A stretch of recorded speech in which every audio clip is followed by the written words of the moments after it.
Good morning, everyone. Thanks for joining the Southwest Marine Ecosystems Fisheries webinar series. We'll just give it a couple of minutes to allow people to join, and then we will get going with what should be a fascinating program of talks.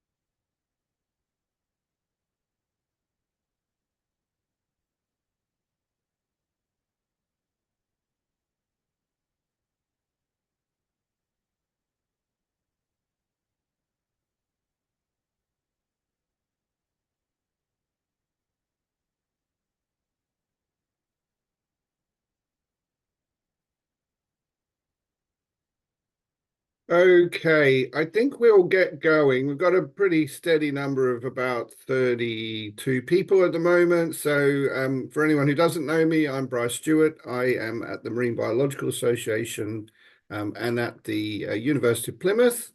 So it's my pleasure to welcome you all here this morning. Good to see a good turnout.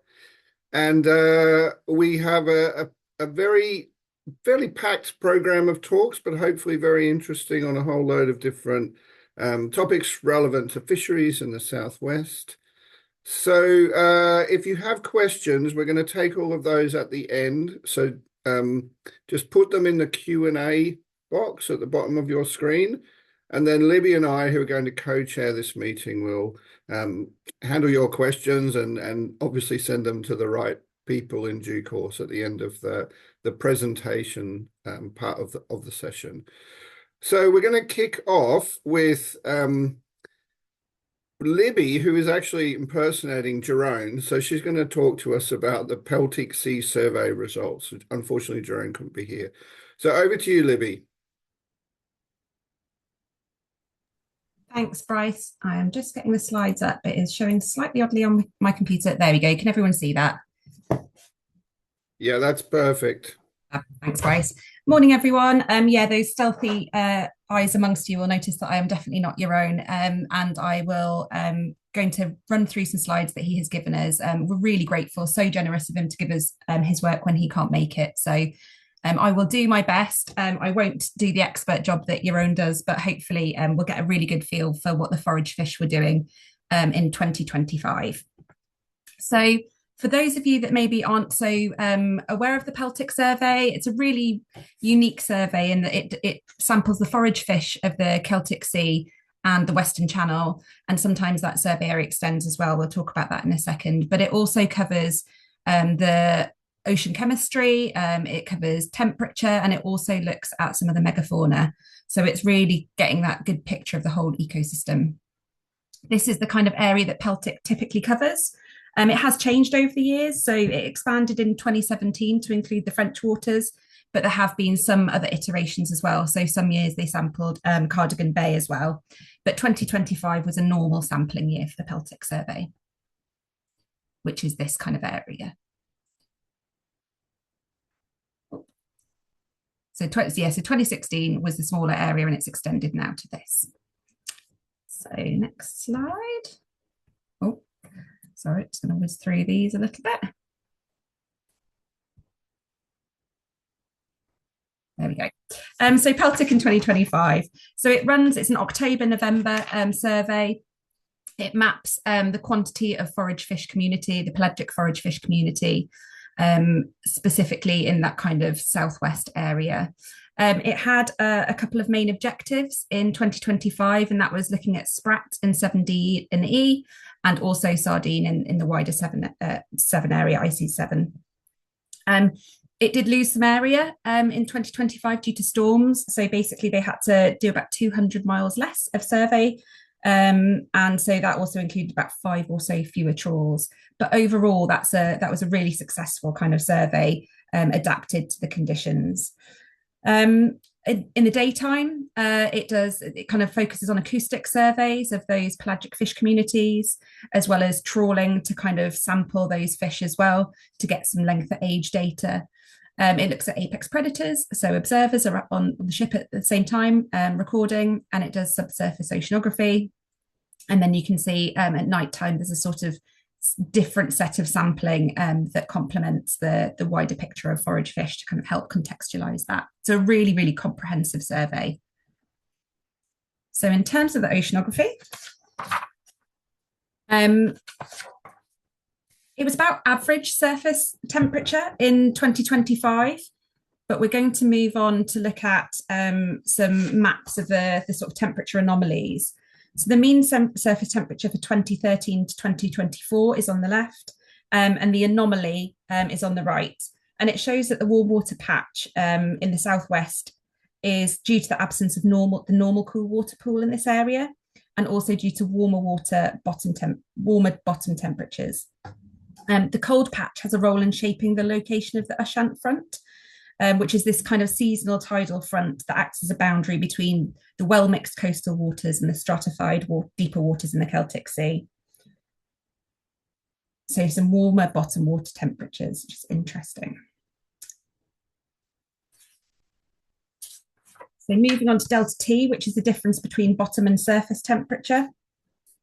It shows the frontal system, so left of that white line, and another front around the Eddystone. And that the 2025 stratification is less strong and further west. So that the one on the left is the 2025, and compared to delta T in 2024, you can see it's much further west and less strong, probably due to those stormy weather conditions that affected the survey as well.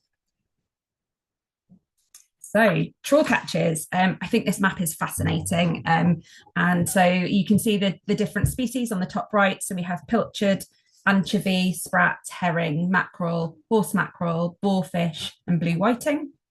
You can see that sardine are present throughout the survey area, apart from perhaps right into the more up towards the kind of inner Bristol Channel, outer Severn estuary.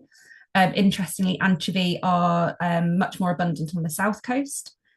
Sprat have that kind of, we know there's two real points of distribution for sprat. There's the outer Severn estuary and Lyme Bay. And I think, yeah, really, really interesting how different the distributions of the different species are. I am going to have to whiz through some of this because we have 25 slides in 15 minutes. I'm not going to say too much about the sort of the echogram pictures, but just try and note the shapes if you can. It's just really interesting how different the different species display in terms of their distribution in the water column. So the big news is that for sardine, which has kind of had a really healthy abundance for the last few years, that trend has continued. So the results were that it has the highest biomass in the whole Celtic time series, and the distribution is kind of the same as always. I mean, it's there through a lot of the sort of depth and around the whole of the southwest coast. And noting that the dashed line for some of these surveys is the 2022 survey, which they had a lot of technical problems, so it wasn't fully surveyed. So sardine still doing really, really well. Due to the 6 lost days, there was a bit of a compromise. So this area that is normally surveyed in the red box couldn't be surveyed, but that usually accounts for a relatively small proportion of the biomass. So it's not thought that that will have affected results too much. Just going to whiz past a few of these for time's sake. Oh, not that one though, that's a good one. So these are the length frequency distributions for sardine in different areas. So that top map is the Bristol Channel, where we can see one year class really, a bit of a wider distribution, but very low numbers. The Scilly Isles seems to have 2 age classes. The Western English Channel seems to have a really good spread of age classes, and then the Western French Channel seems to have a very narrow age class. So really fascinating that these species are not just kind of having different distributions, but even within a species, they're structuring geographically by age as well. In terms of sardine spawning, it was I think it was a good year for sardine spawning, but not an exceptional year necessarily. The sardine eggs in the highest densities correspond to the highest acoustic density maps, and it might be linked with the Eddystone and Ushant fronts. So it was an order of magnitude higher than 2024, but the ichthya planting was not as high as 2023. So great year for adult sardine, good year for spawning. Okay, moving on to sprat. Again, just keep that picture in your mind as you compare all these species and where they sit in the water column. Okay. So the biomass for sprat this year was the second highest in the time series. So sprat seem to do really well. They had a bit of a dip in 2022, although bear in mind that that year wasn't sampled as heavily. So, but overall, very similar. Their distribution, like we said before, very much centered around Lyme Bay and a little bit further west and the Severn Estuary. And I think there is some questions over those stock identifications.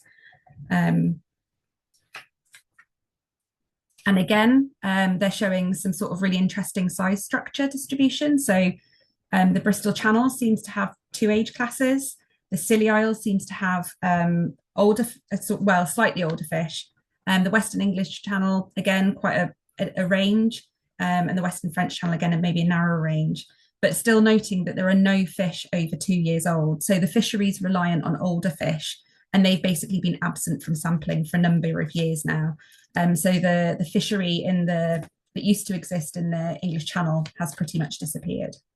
So although they're doing pretty well in terms of their numbers, that's not supporting a sustainable fishery at the moment. And for anchovy. So the anchovy are doing well again after a poor year in 2024. So it's the second highest year in the time series. Those dashed lines are due to that 2022 sampling. There do seem to be fewer anchovy in the Bristol Channel this time. So they seem to be more abundant in the English Channel and not so much on that northern coast, which is really interesting. So again, really interesting in terms of their spatial distribution. There's some really big anchovy. So in contrast to sprat, Jeroen's notes, I really like this, say some very big and fat fish. So anchovy are sort of actually bigger than we've seen before. Again, differences in size distribution, certainly some smaller fish around the Bristol Channel, but there were also a lot less fish in the Bristol Channel. Maybe slightly smaller in the Western Channel as well.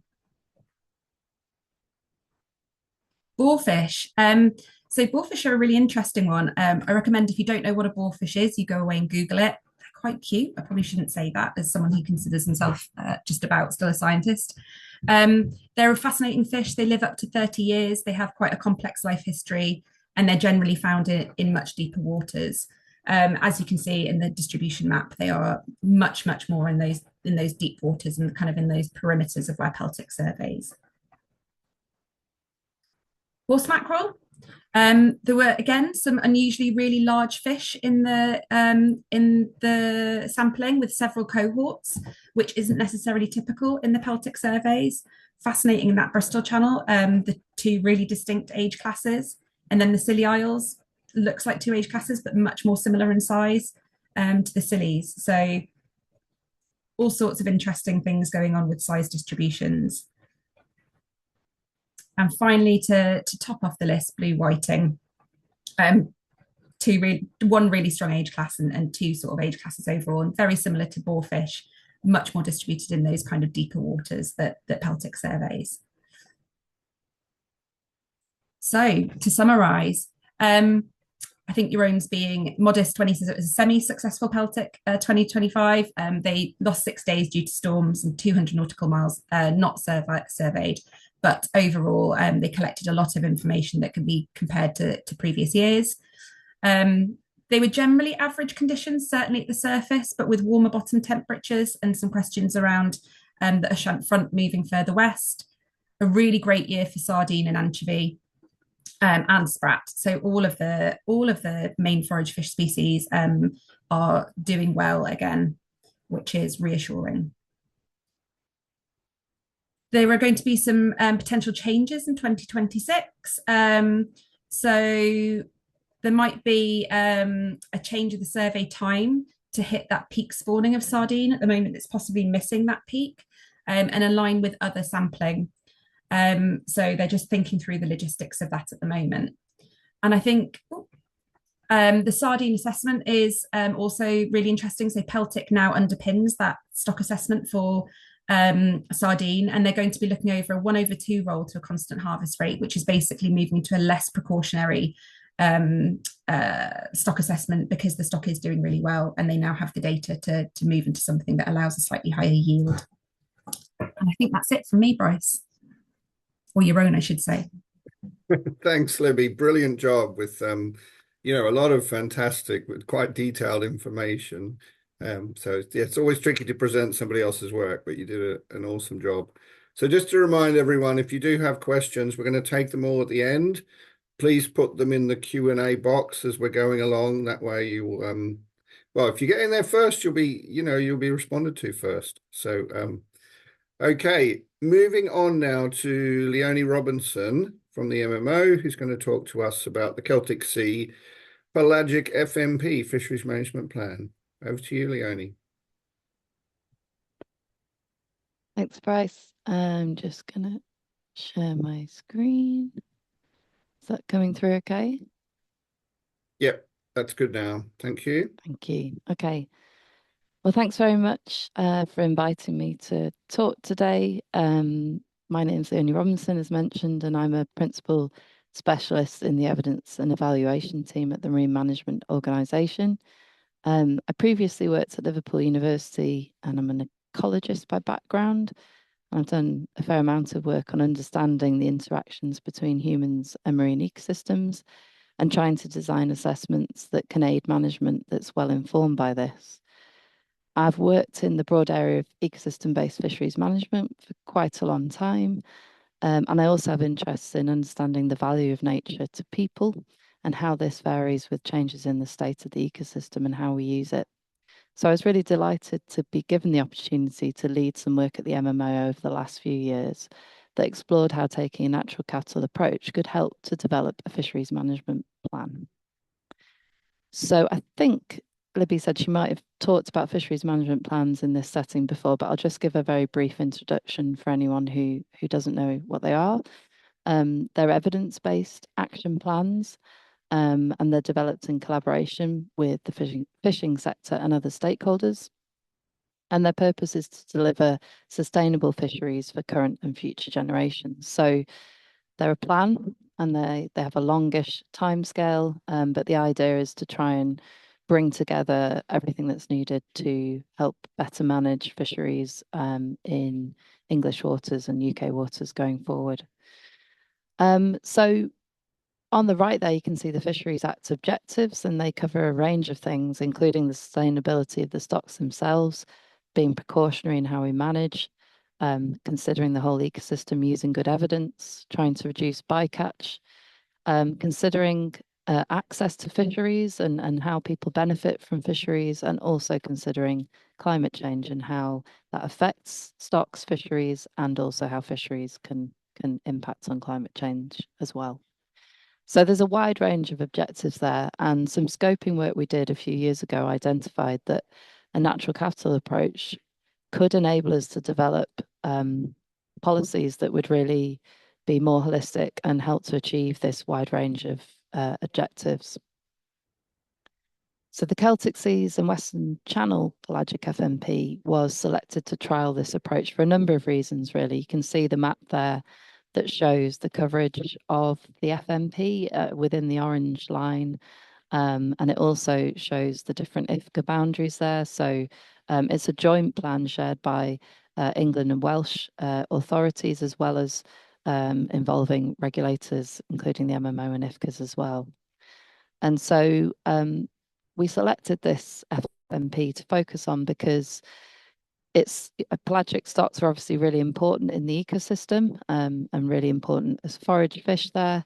And also from a kind of fisheries point of view, this area includes both large-scale, internationally relevant offshore interests, as well as culturally important traditional smaller-scale domestic fisheries. So this presented a range of environmental, social, and economic trade-offs to be considered, which was really good for thinking about this holistic approach. So to kind of put it in a nutshell, I'll explain some of this in a bit more detail, but the picture at the top on the right, I'll show you in a minute in more detail, but that's showing the complexity of the system. And developing a natural capital approach-led FMP for us was about two things. It was about bringing a holistic understanding into the process So bringing in the evidence that allows us to better account for interdependencies of humans and nature, but also about following best practice in terms of how you develop and how you implement a plan. So the how we do it as well as the what we consider. I really like this diagram. Jo Bays developed it when she worked at Natural England, I think, and it demonstrates some of the complexity that needs to be considered when we think about fish stocks and fisheries in terms of their interactions with the wider ecosystem. This is presented in terms of the range of ecosystem services that can be impacted by fish stocks and their management. For example, it shows also in the top left that there are complex drivers and constraints in terms of regulation and legislation that affect how we manage fish stocks. It also shows that the state of those stocks and their management does not just impact provisioning services like the seafood we eat, but nature and the wider ecosystem and how that benefits people in terms of the cultural services and the different social and economic benefits that we can see represented down in the purple area there.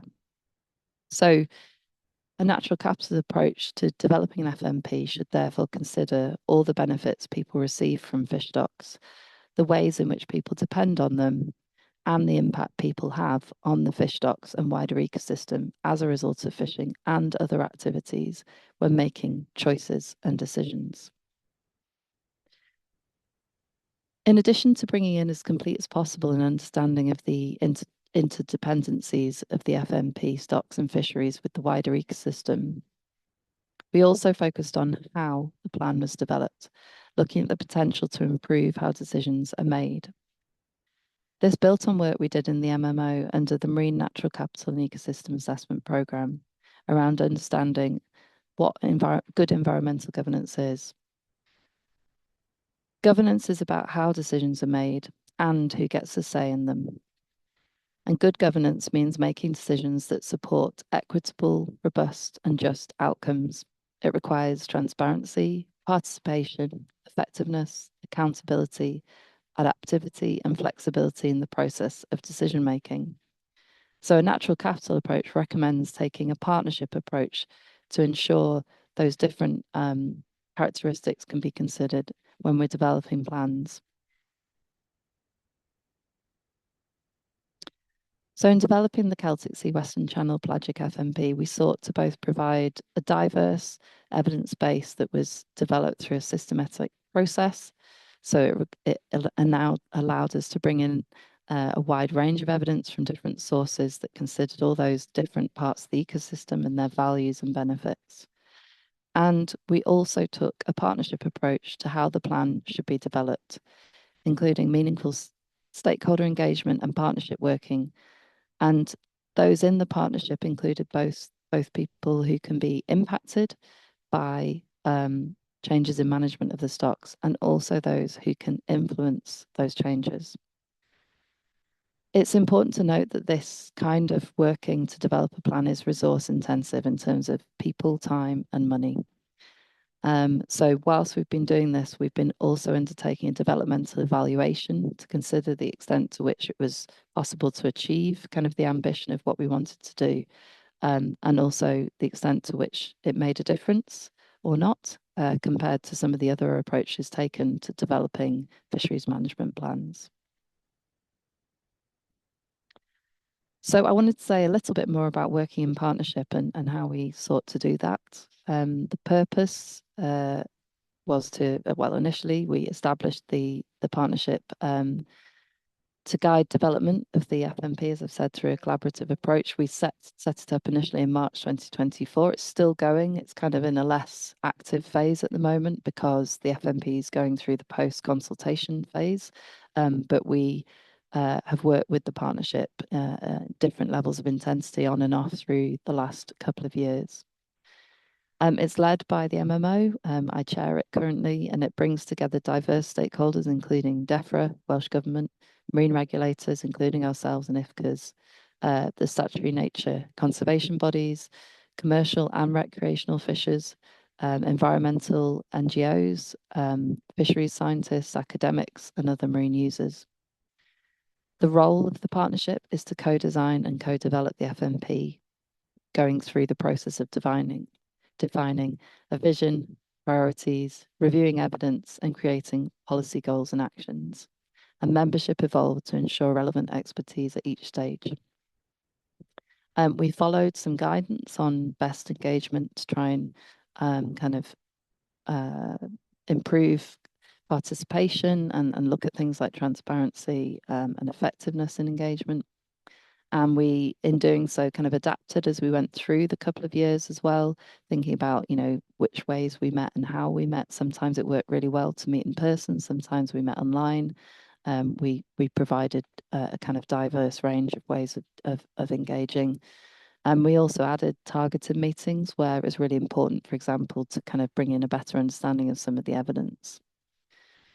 In terms of representation, gaps were identified initially in that. Where possible, we addressed them. Some organisations opted out or didn't respond, but we have a record of all the kind of people we tried to work with and invited and how that worked. And we've taken feedback from the partnership at various points through the process to see how that was working for different people.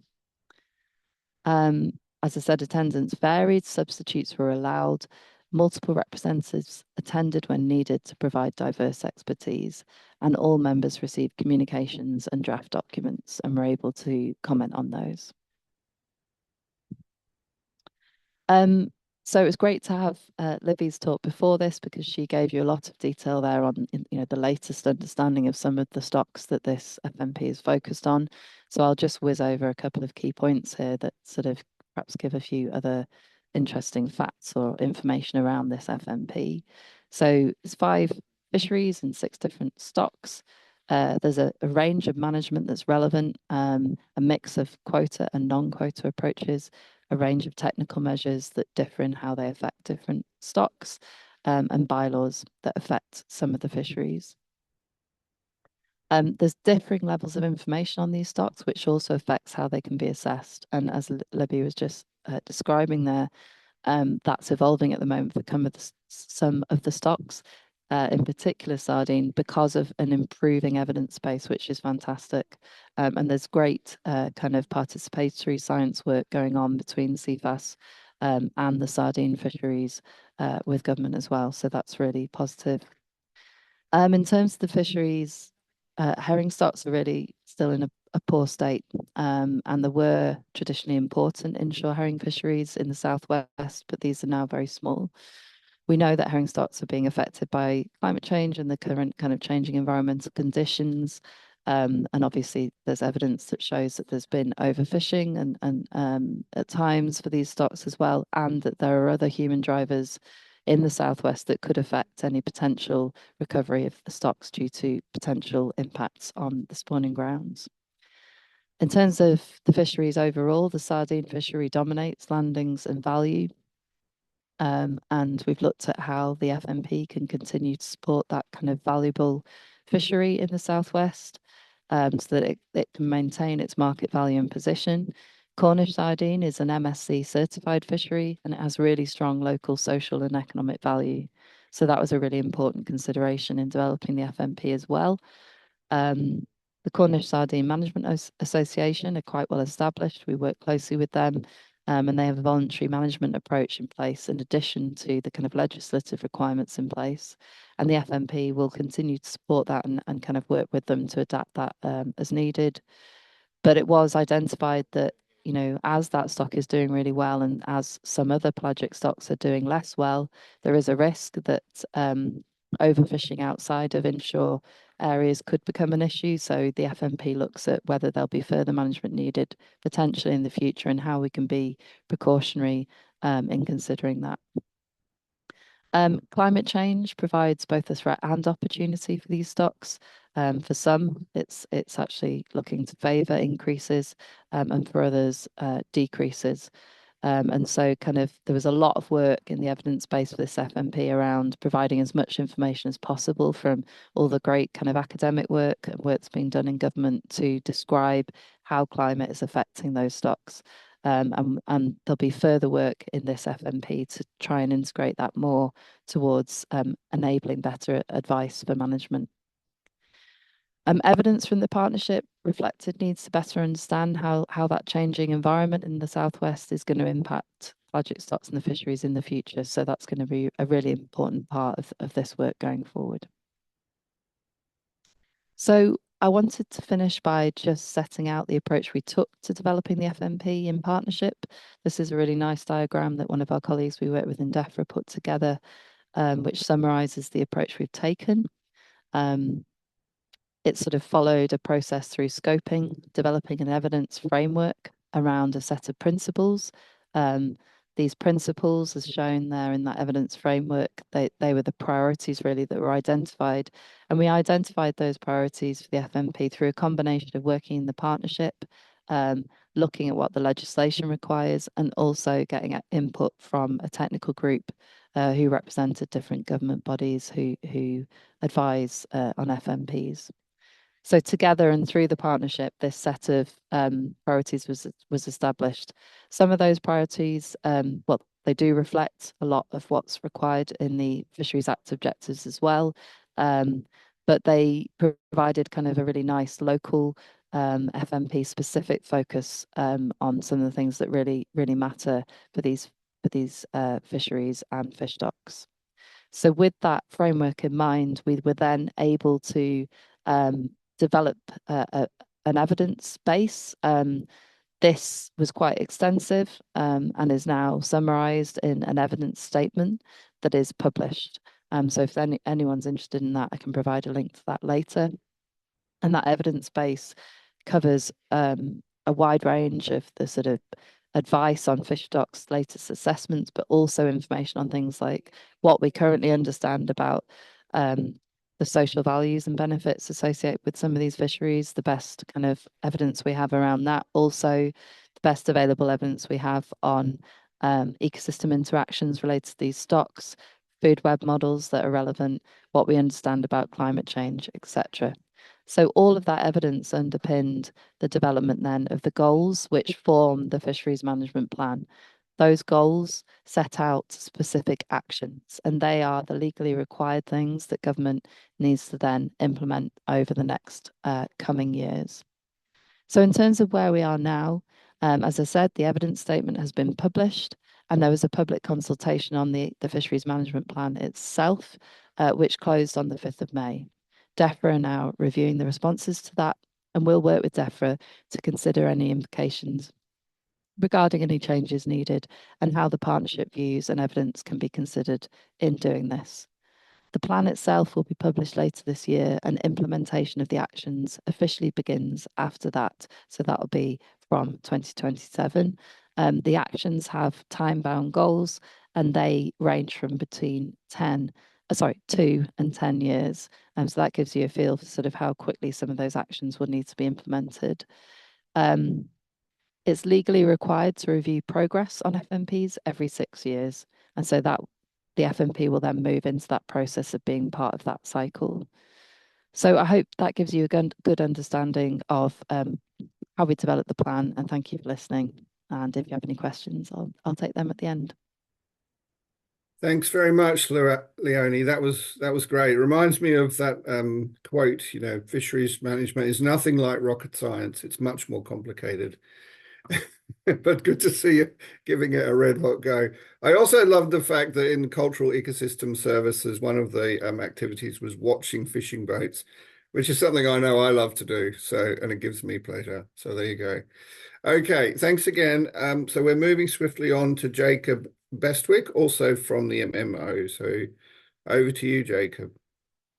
Yes, thank you, Bryce. I'm just going to share my screen here. If you just let me know if you can see that. Yep, perfect. Thank you. Perfect. Thank you, Bryce. So yeah, as Bryce said, my name is Jacob. I work at the MMO as well as Leonie. I am a fisheries manager and I work in the quota team. And today I'm here to just give a overview of what fisheries landings were like in 2025 and looking at how that compares to previous years. So first thing to say is obviously it's quite difficult to say what a normal fishing year is for uptake and sort of stock management. There's a lot of changes happening, as Leonie's outlined, with fisheries management plans coming in. There's post-COVID, there was some changes to the market, and there's changes in quota management after we left the common fisheries policy. So we've got changes in how quota is distributed and managed from that. And also just to highlight that the data set I use here is sort of pre some work that our stats team do. So this will differ slightly potentially to what is published in the annual statistics at the end of the year in September, October. I think they normally publish that. As I'm not able to replicate all of the adjustments they make. And then just to highlight that the data I'm going to present will be for the southwest area, so ICES areas 7E, F, and G.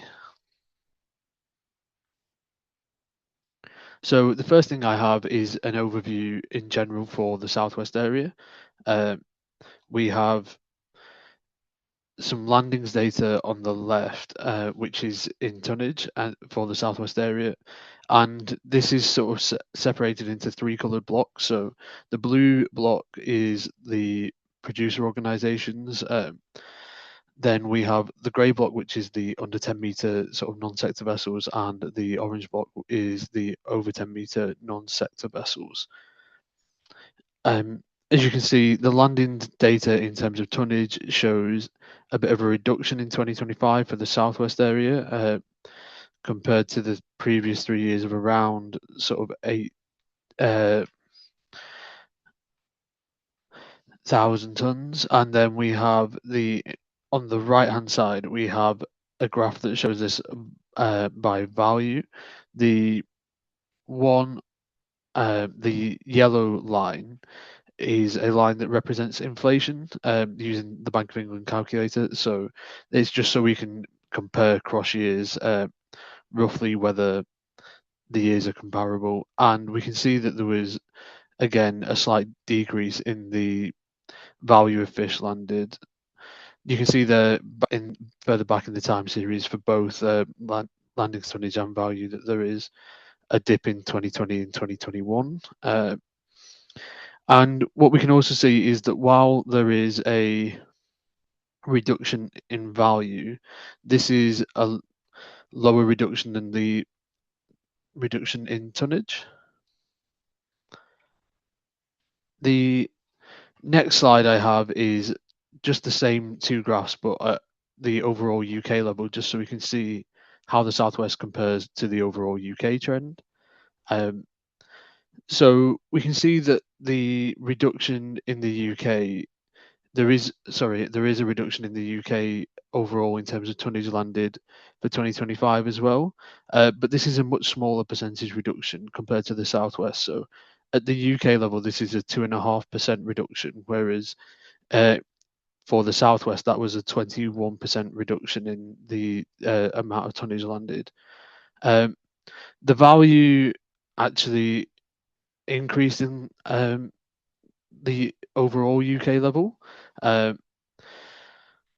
And yeah, the tonnage, as I said, was a much smaller percentage. So in terms of now, we'll look at some particular stocks. The way I pick out what stocks we look at is using some graphs like this and some other visuals, looking at particular trends of stocks over different years. So here, each different color block is a stock, and I use that to look for particular trends that might be interesting to highlight. So we can identify any changes by across the years in terms of tonnage landed. Generally, for these stocks, we'll look at tonnage, as the value, per species can change over the years as well. So generally, looking at tonnage here. So the first couple of stocks I have are some stocks that have had recent changes in their management. So Pollock has seen a significant reduction in landings over the last 2 years. Pollock moved, as I'm sure most people will know, to a bycatch only stock in 2024. So landings for 2024 and 2025 are significantly reduced there. For 2026, pollock now does have a that can be targeted again, so may expect to see an increase in landings there. And then horse mackerel landings have been quite variable. There were some large landings in 2019 and 2022 there, you can see. And both of those were preceded by a year that had around a third to half of that uptake. And this stock has also had some change in its ISIS bias after previously being bycatch only, and the other stock, which covers the southern North Sea and Eastern Channel, being targetable. They've now swapped, and this one is now targetable, and that one is bycatch only. So there's been some changes in that. However, uptake in 2025 was fairly low. It'd be interesting to see for 2026 whether those changes in management result in further uptake. Then the next thing I've highlighted is, I think there's further presentations on this later, so won't stay on it for too long, is octopus. We can see there was a very large jump in octopus landings for 2025. Landings went from 126 tons in 2024 to over 2,200 tons this year. This is the highest. The previous highest year in this data set was 320 tons, so obviously quite a lot higher there. We believe this has had quite a significant impact on landings for a variety of shellfish species. And just to say that the rise in octopus landings has continued into 2026. We can see in the middle here that we've got spider crab landings and edible crab landings. They're both significantly down on previous years. And then just looking at impacts of this carrying on. So we have scallop landings here. These had been on the rise, particularly post 2021. There were some increases in scallop landings due to some changes in the management. Then with 2024 being a particular high year, but that saw a significant reduction in 2025. So in 2024, that was around 9,500 tons to just about 4,500 tons in 2025. And again, lobster landings have also seen a fairly big drop from about 570 tons to just about 380, 390 tons there. So a bit of a drop in those landings.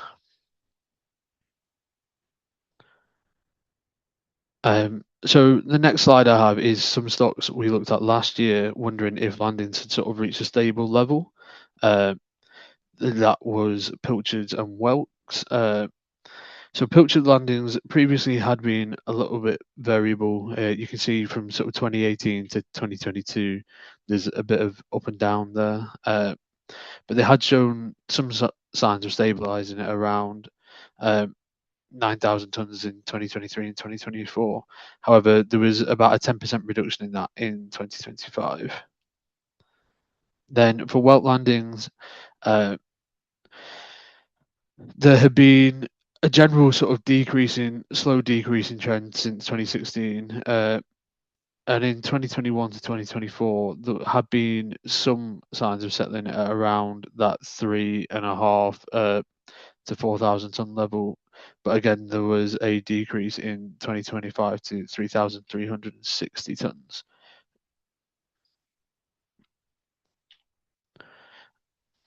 The next slide is some stocks that are newer in terms of becoming quota species. So spur dog landings saw a small decrease in 2025 compared to 2024. This had previously been on the prohibited species list for quite a while, and further changes have been made to the management of this stock for 2026. So that's some changes to there was a maximum landing size, and there's been a change to that.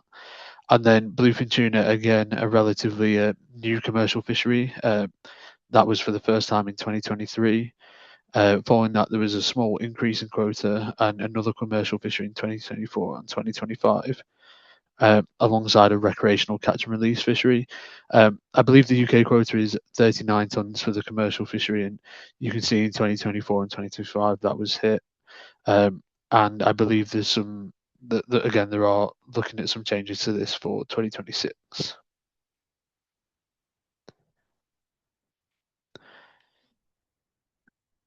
So these slides now are looking at some stocks, probably more traditional stocks that have been declining over the last few years. So the first is mackerel. Landings of mackerel have fallen virtually year on year since 2018, with the exception of 2021. That saw a slight increase on its previous year, but still significantly lower than the other 2 years before that. Landings at the UK level of mackerel are much more consistent than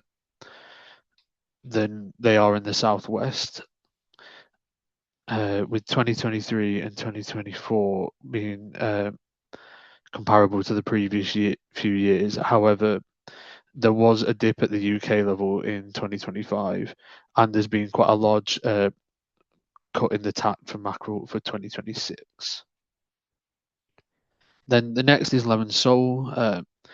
Prior to 2018, it had been variable, and then, since 2018, it has been a little bit variable, rising in 2021, but since 2021, landings have shown this sort of continuous declining pattern, dropping from around 900 tons to just over 350 tons in 2025.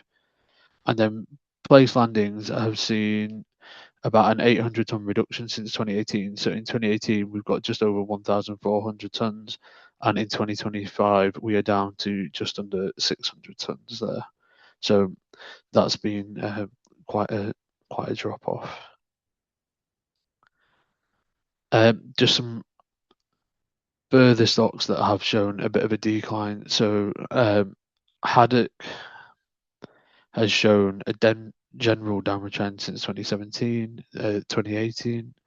In 2022, you can see there's a particular drop where the stock drops below 350, and then 2023 and 2024 it increased again. However, there was a large drop in 2025 down to just about 160, 170 tons. Compare this to the start of this time series at about 470. So there's quite a drop off there. Then whiting, in 2018, we were just under 600 tons. There is a general drop off. There were minor increases on previous years in 2021 and 2023, but overall landings are down over 400 tons from 2018. Both of these stocks have recently become bycatch only. So whiting, that was from 2024.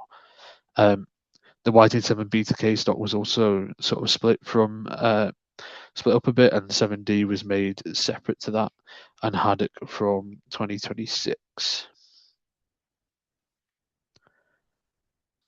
Next, I have some stocks where uptake has been increasing. So one of those is skates and rays. The landings have shown some variability since 2018, but since 2022, we can see they've seen more steady increases, with 2025 being the highest. And just to note, these skates and rays landings figures do not include small-eyed ray and undulate ray. They're managed sort of separately in terms of quota, and small-eyed ray, we tend to hit the UK limit for the quota. Squid landings are the next one on the right-hand side. They've been pretty variable since 2018, but we saw a large increase in 2024 compared to 2023, and then a further small increase from 2025. So in 2023, we were just about 100 tons. Compare that to this year, which is just about 360 tons. So quite a a significant increase. Just to note, there have also been some changes made to Skates and Rays management for 2026. So, as I've mentioned, small wide ray and undulate ray are already separated. In 2026, Shagreen and Sandy Ray are also being separated out of that sort of main tack and will have their own separate tacks. The next slide is some other stocks that have been showing a general increase in landings. So one is crawfish on the left-hand side. Generally been increasing all the way throughout the time period except for 2025 where there was a small dip, but this is still higher than all the years except the previous year.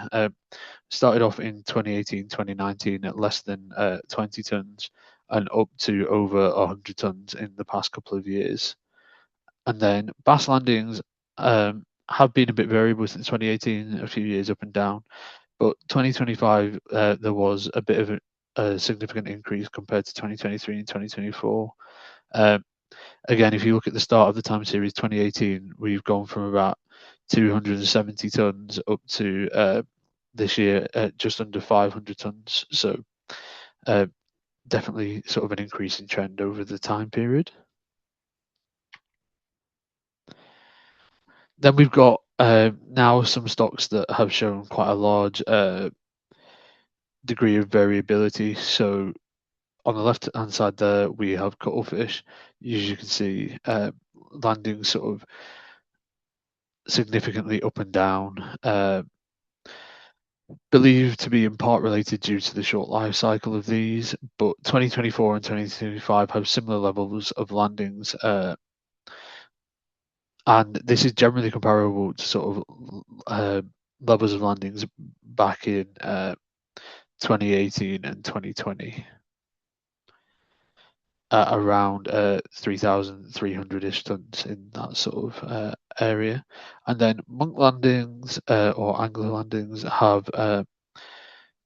were steadily increasing from 2018 to 2022. Then we saw a bit of a drop off in 2023, then a jump up in landings in 2024, and another decrease in 2025. So a bit up and down over the past few years. In 2025, we had around 2,200, 2,300 tons of landings. This is sort of comparable to 2021 and 2023, but it has been a bit up and down over the time series. Then finally, on the right-hand side, we have hake. There were quite large drops for this stock in 2020 and 2021. Since 2021, there have been year-on-year increases in uptake until 2025, which did see quite a significant drop compared to the preceding 3 years. That is still at levels above those particular lows, though, of 2020 and 2021 of about 1,100 tons there.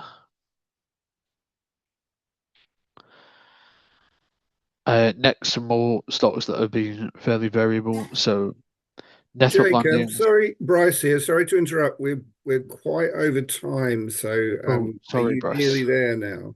Yes, I've only got Okay. this. I've got this slide and maybe one other left, I think.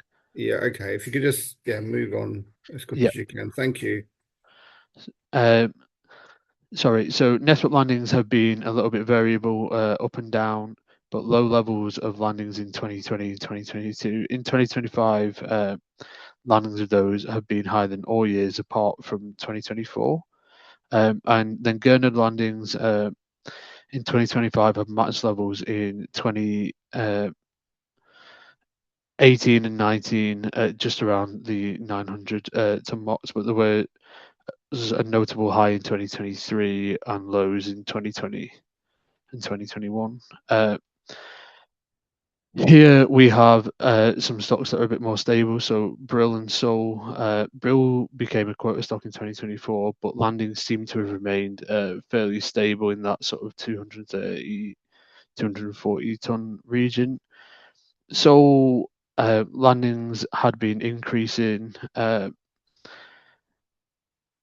and over the past few years have seen a little bit of a 2023, 2024 are a little bit lower than those previous years, but the uptake is around 98-99% of the UK tax, so suggesting they are fairly tax limited.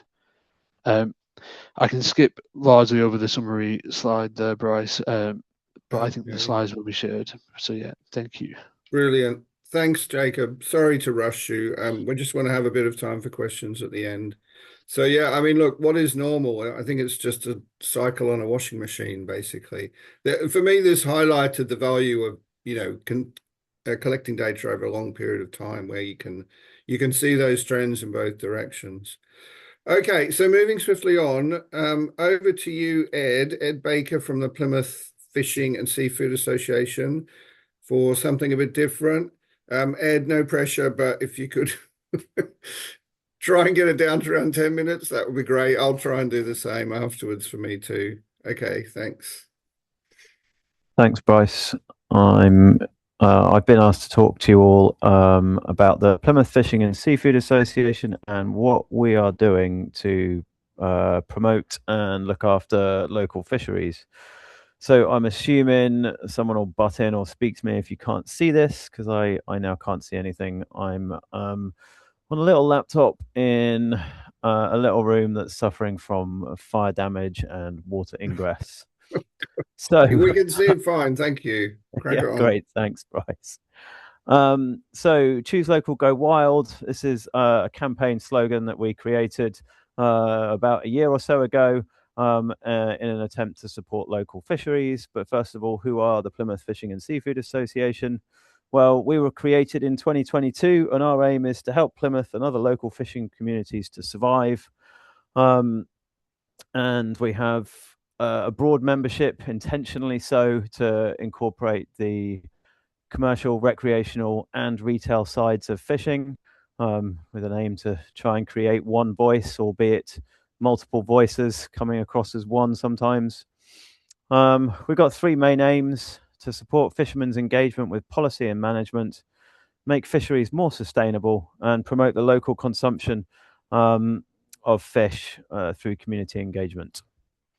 This is a slideshow of pictures mainly. Engagement activities over the last couple of years. We help fishermen interact with fisheries management plans. We've organised a fisheries resource education programme, specifically focusing on bass and pollock in the southwest. And that was an attempt to bring the commercial and recreational fleet together to see what their common goals were. We partnered with the Resilience of Coastal Communities project to trial their marine planning and trade-off tool to look at the effect of bass management in the bass FMP. And I'm part of an inshore small-scale fisheries consortium looking at finding ways to specifically highlight the needs of inshore and small-scale fleet. From an environmental point of view, we have been working with the Angling Trust and the Cornish PO to carry out data collection on the pollock stock. This is a project that was first started by the Angling Trust with the recreational fleet, and then the commercial vessels joined in 2024. And the idea being that we're collecting data on catch per unit effort to better understand the stock, and also increasing the data on length frequencies by monitoring pollock in the markets. And obviously this contributes to a better understanding and hopefully a more sustainable fishery. Another piece of work we've been involved in is trialing. We were the first organisation to trial GPS tracking buoys in the UK. A Norwegian company have developed these buoys to mark fixed gear. And the idea being that if your gear gets towed away, you can track it with the buoy. If the buoy gets cut from the gear, you can see where the cut was made as the buoy changes speed or direction. And they've actually been doing some work to get the location of these buoys put into marine traffic, and they can also be seen if you let them on your chart plotter. So it's an avoidance and so a retrieval method to prevent ghost fishing. So moving into more like the community outreach, one of the things we've been doing is teaching local youth to fish. We operate shore sessions. We've also started some sessions at sea. So this is in partnership with the Plymouth City Council, and they bring some young people down to the pier, and we employ some local fishermen to as like an extra income for them and a way of engaging the community and helping people enjoy the outdoors, introduce them to the fishing industry. We're looking at developing a possible local fisheries product. We have considered the idea of a soup. I suggested we call it Superfish, just made from fish frames and gleaned vegetables, and we've been using a kitchen up at a secondary school here in Plymouth to trial that with the students. And we've also been partnered with the Foods Equal project for the last couple of years to develop a fish finger potentially that could be sold in schools. But unsurprisingly, it turns out that it's a lot harder than we thought, and economies of scale make large scale production quite difficult. Raising the profile of local fisheries. So we now run the cooking demo stage for Seafest, a local festival here in September. We have a fish auction, and we go into local schools in partnership with the National Marine Park and their Season Our Schools program, and we do cooking demos with the children. Our chef actually gets 6 and 7-year-olds to come up and make a fish finger sandwich. The only thing that Matt, the chef, actually does is fillet the fish, and the kids do everything else. And in a classroom, we actually make the fish fingers in an air fryer. It's quite entertaining. And then I do a little bit of a talk on local fisheries, and hopefully, in fact, I don't know if I'm gonna stop sharing just for a sec because I want you to be able to hear the audio on this. So apologies. I'm going to go again and let's turn that on. This is because I want to give you an idea of what it's like to go into a school with a bunch of 6 and 7-year-olds and talk to them and show them things that they haven't seen before. So let's see if you can see and hear this.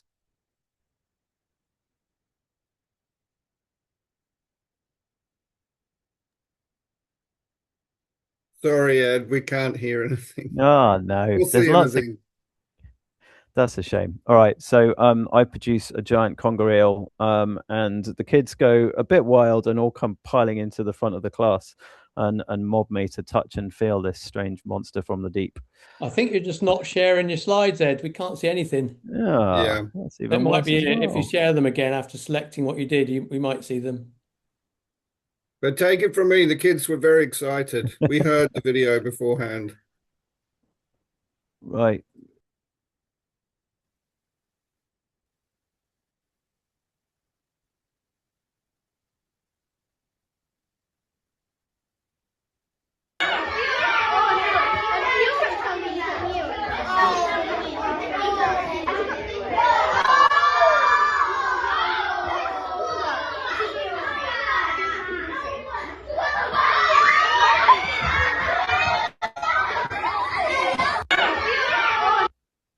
Yeah, we could hear lots of excited kids.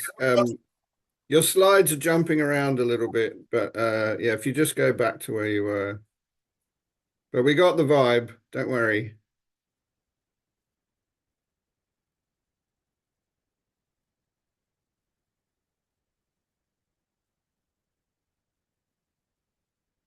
Ed, I think you might be muted.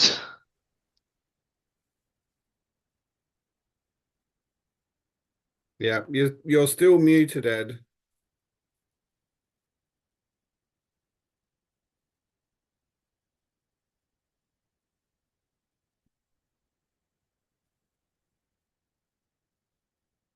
So we can see Well, your can you hear slides. me? Now I can hear you. Yeah, All right, cool. but your slides have gone. The slides are gone. Do you have my PDF? Do you want to put that up instead? Hang on. It's going to take me a moment. I can. Just keep talking, Ed, and Just we'll keep talking. It's really hard to talk without my slides. see what I can do. Hang on.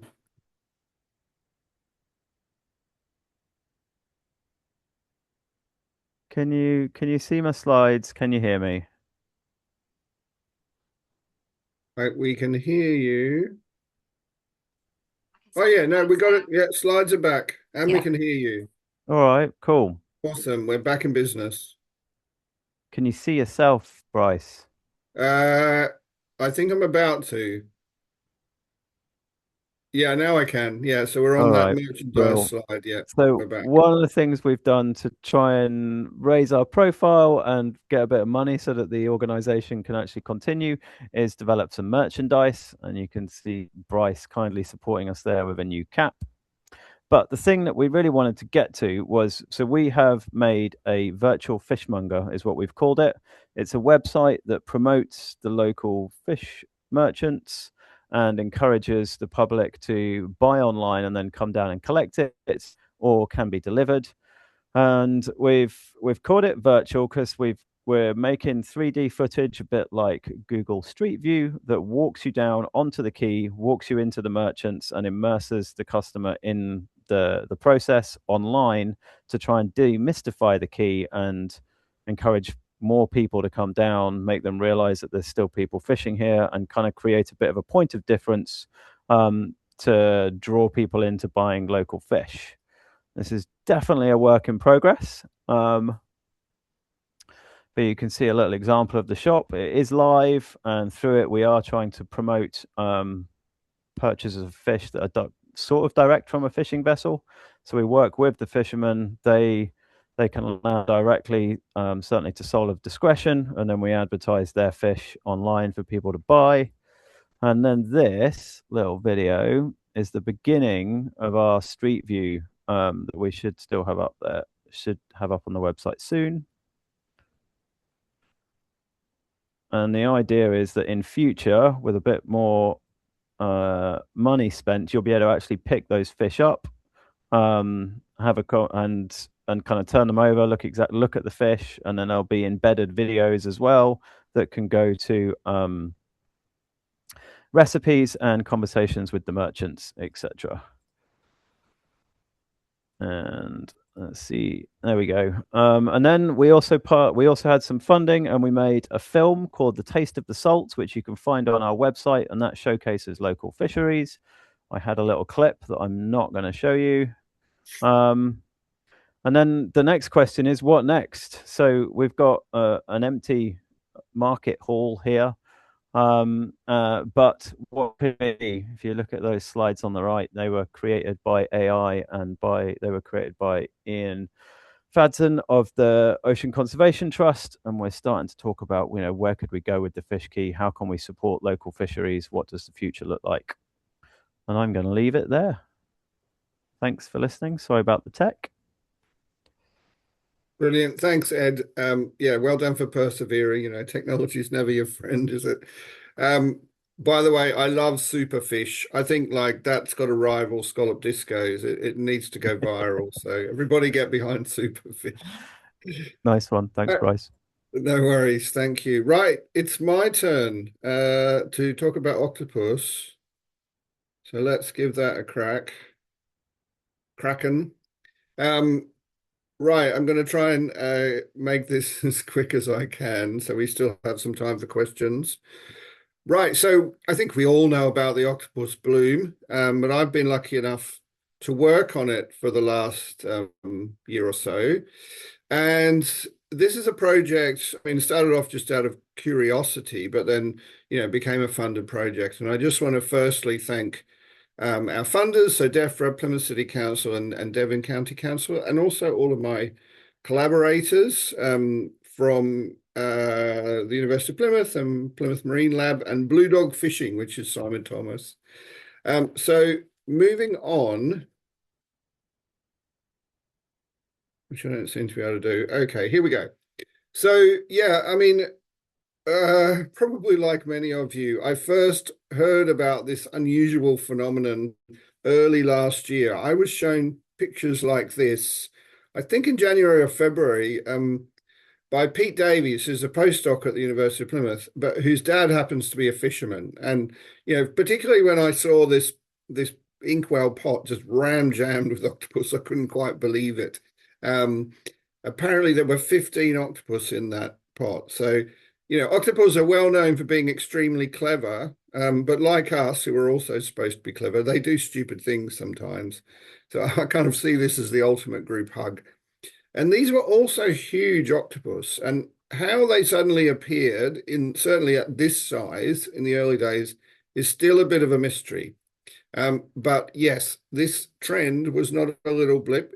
It continued. So as I said, we were lucky enough to get funding to look into this phenomenon. And our project was in really two parts. The first part was a really quick response just to sort of do a massive literature review about, everything that was known about this species, had this sort of thing happened before, and also to look at the environmental data as to what might have caused it. And then a second main part of that first piece of work was to look into how this octopus bloom might have affected the fishing industry. And this was through a survey of fishermen and also analysis of landings data.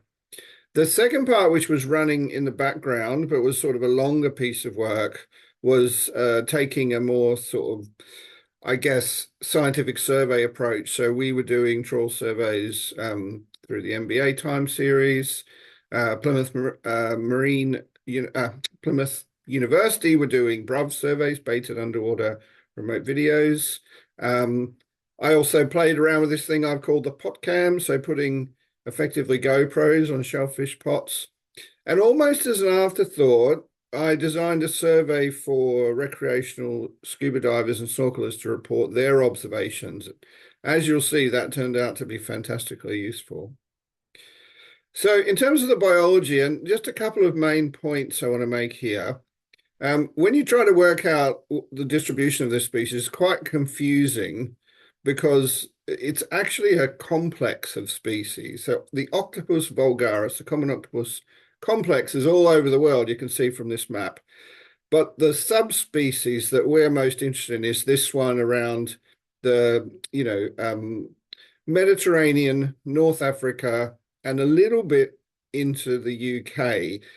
So it's a native species here, but it's normally extremely rare. And that's the key thing. So it's not an introduced or invasive species. It is supposed to be here, or at least in sort of recent geological past. But its populations have clearly exploded. Good reason, a good way to tell it apart from the more common, normally more common curled octopus, the smaller species, are the two rows of suckers on its tentacles. And this conger eel can attest to that. Hopefully you can see the little sucker marks on its head. It's tried to have an octopus lunch. And then the other thing is the longevity of this species is short. So they only normally live for 1 to 2 years. Anyone who's seen My Octopus Teacher on Netflix will know that the females, after they lay their eggs, they guard them. And then when those eggs hatch, the females basically slowly die. The males also die after breeding, not for any particular reason. They're just not particularly robust, I don't think. But because of that short life cycle, wherever they occur in the world, they do have these highly variable populations, but not normally this variable. So, yeah, thanks to Jacob for that nice background in terms of the landings. This is the landings over the last sort of 5 or 6 years. So in the little green bars, we've got the average from 2021 to 24. And then light blue, we've got 2025. And then the orange is this year. So you can see that this is commercial catches have sort of, first of all, shot up last year. And then second, are continuing. And even over winter, in November and December, there were very high catches, I believe, quite offshore. So this is like really interesting, probably good and bad, as we will discuss as we go through the results. So the first thing we wanted to look at really was what might have caused this and had it happened before. There are effectively 4 historically known octopus blooms: 1899, 1930s, 1950, and now since last year. And this is when, using sort of historical literature, people have noted that numbers of the common octopus have really exploded in UK waters. So what we did, particularly, and this bit of work was led by Plymouth Marine Lab, was they looked at the environmental conditions both the year before the bloom, because that's when the octopus would have been breeding and hatching, and then the year of the bloom itself. So all these other ones were very short-lived. They only really lasted for a year, 18 months at the most. I'm going to whip through this because it's quite complicated, and B, there's a lot to discuss. But basically, the year before and the year of each of these blooms, historically and this current one, were all abnormally warm. The other thing that was noticed was the salinity was lower than usual in those years. Now, there's lots of possible reasons for this. This is not thought to be a driver of the change, but a signal of what's going on. And it suggests particularly that there's been long periods of strong easterly winds, because it brings lower salinity water from the French coast into our bit of sea. So this made us think that maybe these octopus as larvae are coming from that area, from the Channel Islands, from France, where we also knew that there'd been blooms in recent years, and that sort of thing had been seen before as well. So that all seemed to make sense. And then the next question was, well, if octopus, for example, did breed in Guernsey, where they were in high numbers in 2024 and 2025, would they end up here? So PML ran lots of simulations, but this shows what's possible. So octopus can have a larval period of anything from about 25 to 100 days. So we picked 60 days as a sort of median. And that's after 60 days, this is where the larvae ended up. So they basically ended up pretty much, especially a bit earlier, around day 40 and 50, exactly where they were found. So we're able to demonstrate that this was certainly possible. So moving on now to the fishermen survey. We had 40 fishermen, so huge thanks to all of them, and if any of them are in the audience. A lot of questions in this survey. I'm going to have to whip through it, but one of the things that we asked them to do was plot where they were catching octopus at different months of last year. And you can see like how the bloom expanded, but it also moved inshore a lot as the year went on. And this is quite fine scale data, but when you match it with the coarse MMO data, it is quite similar as well. One of the big concerns, as probably many people have heard, was what this was doing to other commercial species. And we saw from the MMO that there's been big declines, certainly in crabs, lobsters, spider crabs, and scallops particularly. And when we asked for observations of what fishermen were seeing being eaten in the pots, they're exactly the species that were being eaten in the pots. So the scallops are really interesting, because a scallop, unless there's a light, a scallop disco, would never go into a crab or lobster pot normally. But this is the sort of thing that fishermen were finding in their pots. So the only explanation is the octopus were catching scallops and stocking them in pots to go back into later and eat them. They're pretty phenomenal. I am trying to film this and I've yet to succeed, but I shall keep trying. The question then is this just happening in pots, or is it happening on the seabed? We know to some extent it's still happening on the seabed. This is a video from a screenshot of a video from Olivia Langmead. And if you can just see the lobster claws sticking out from below it. So this is an octopus that's caught a lobster on the seabed. When we asked fishermen, this is up to September last year, if it had been good or bad for their businesses, majority said negative. They were really suffering from reduced crab and lobster catches. And I think it wasn't just the drop in those catches. And even though some of them were able to do well by catching octopus, not all of them were. And that was a really important point. And so the number who were positive was much, much smaller. And it also just disrupted normal systems of where you sell your catch and where it gets processed and marketed and all that kind of thing. So looking more at these commercial landings numbers, this basically highlights that compared to average recent years, crab landings were in 7E, so in the southwest. Crab and scallop landings were down over 50%, and lobsters were nearly 30%. So overall, and just up to September last year, there was a over 10 million pound loss in landings from those species. On the counter side, there was a similar value of octopus landed. But like I say, the key is that not everyone was landing it. I'm aware time is racing, so I'm going to just try and whip through this in 5 minutes. Just to sort of quickly highlight these surveys, we continued our surveys with the trawls in the summer last year and earlier this year. Trawls were not very good for catching octopus, so this turned out to be not a great way to monitor them, but the BRUV surveys were much better. So they did get octopus. They got some really interesting behavior on them as well, and how they interacted with other species, which was super interesting. The pot cams as well were very successful as a method. If you can see here, there's conger eels going in and out. We're able to track species going in and out of pots and things like this. Still no octopus, but we'll still keep trying. The divers survey was super interesting. We got 120 responses in 5 weeks of that being open. And sort of two things here. These dots are where people who filled out the survey came from. So lots in the southwest, but lots across the country as well. Where you look at where they saw octopus, it was all, again, where they were being caught. So all along the southwest coast. But over 30% of the people in the survey said they'd traveled to these southwest dive sites specifically to see common octopus.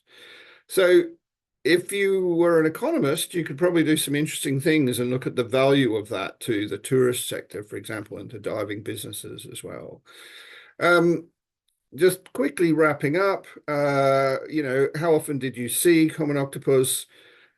Like, these were people who we specifically asked, had you seen a common octopus? If you have, yes, fill out your survey. So it's not a completely unbiased survey, but most people, it was around 10%, but there were some people who'd seen them on every dive, and that's probably at Porthkerris in Cornwall, which was a real hot spot. Again, just comparing where fishermen caught octopus to where divers saw them is quite similar. So this is like, I guess, two different approaches of looking at distribution, agreeing with each other was very positive. And we didn't specifically ask questions about what had octopus been eating, but lots of people told us anyway. And so again, you can see observations of predation on scallops, on different spided crabs, lobsters, brown crabs in particular. So again, very much agreeing with other sources of data.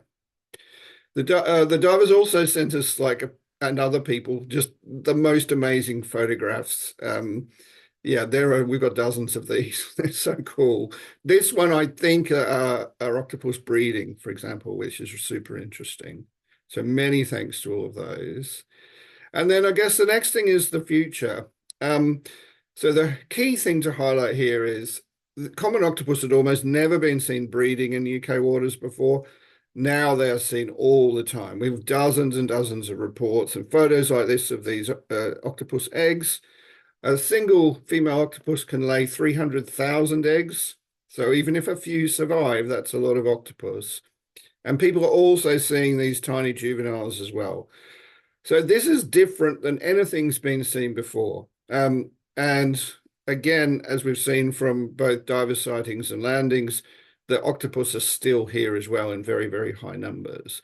So I do think we've entered a different phase here, and I've been bold enough to say I think they're here to stay now. I guess we shall see.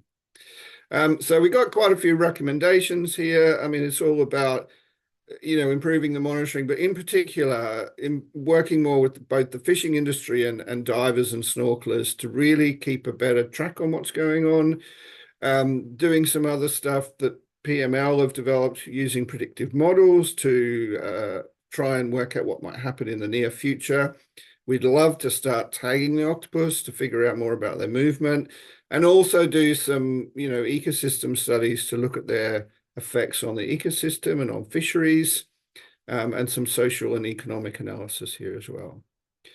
So that is a whistle-stop octopus tour from me. And just to finish, if anyone hasn't seen it, this film came out on Tuesday, Blooming Octopus, a tentacular spectacular. It is a really cool film produced in a very unique way that tells the story of the octopus bloom. And, we were lucky enough to feature in that. So if you scan that QR code, I'll leave it up there for a moment. You'll be able to link to YouTube and you should be able to watch it. So I hope you enjoy that. And that is it from me. Thank you very much. Amazing. Thanks, Bryce. I thought I'd just take over for a little bit just to give you a break, since you've been doing a brilliant job of talking and chairing and all sorts. So thanks, Libby. Firstly, a really big thank you to all of our speakers, especially Ed for persevering with those technical issues. It was absolutely worth it. I think the vast majority of questions in the Q&A have been answered. There's one for you, Brilliant. Bryce. You're not quite off the hook yet. No, okay. So do you want me to read it out? Oh, yeah, I've got it now. Right. So fascinating. What are the stocks doing in Spain and Morocco?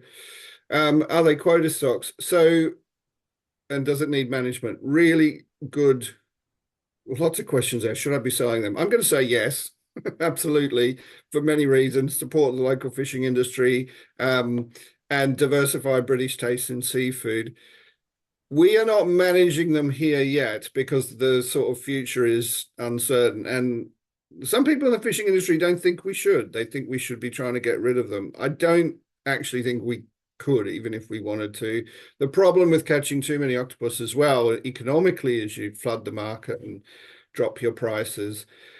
I don't think anywhere has a quota for them because their populations are so variable and hard to fully assess that that's too sophisticated a method. But other countries are using things like closed seasons, minimum sizes, effort limits, that sort of thing. And I think if these octopus stay here, that's the way to go here. Stocks in Spain and Morocco have been declining in the last couple of years, but in Brittany and France, they still have good numbers. So this is the thing about this species. It is highly variable and it's sensitive to environmental changes. And so, there seems to be a sort of a northerly, not move of individuals, but a shift in the center of this species populations. So thank you. Brilliant. Thanks, Bryce. I thought that the video of the octopus, kind of the model, was incredible, and especially because we've just had a really big period of easterly winds as well. So it'd be interesting to see this is it. They're probably full of little octopus. Yeah. But everyone, please watch that video, Blooming Octopus. Google it if you didn't get a chance to scan it. Perfect. It is priceless. I was so happy to be involved. It's very creative. Brilliant. So enjoy. And I'm just going to take, there's a few more questions in the chat that have appeared, but with 2 more minutes, if people can have a look at them and answer if they can. I'm just going to take co-chair's prerogative and just ask one question, if Ed Baker's still there. And it's a bit of a random one, but we've talked before at Southwest Marine Ecosystems about the different things that can affect landings. And that includes things like obviously management, but also fuel prices.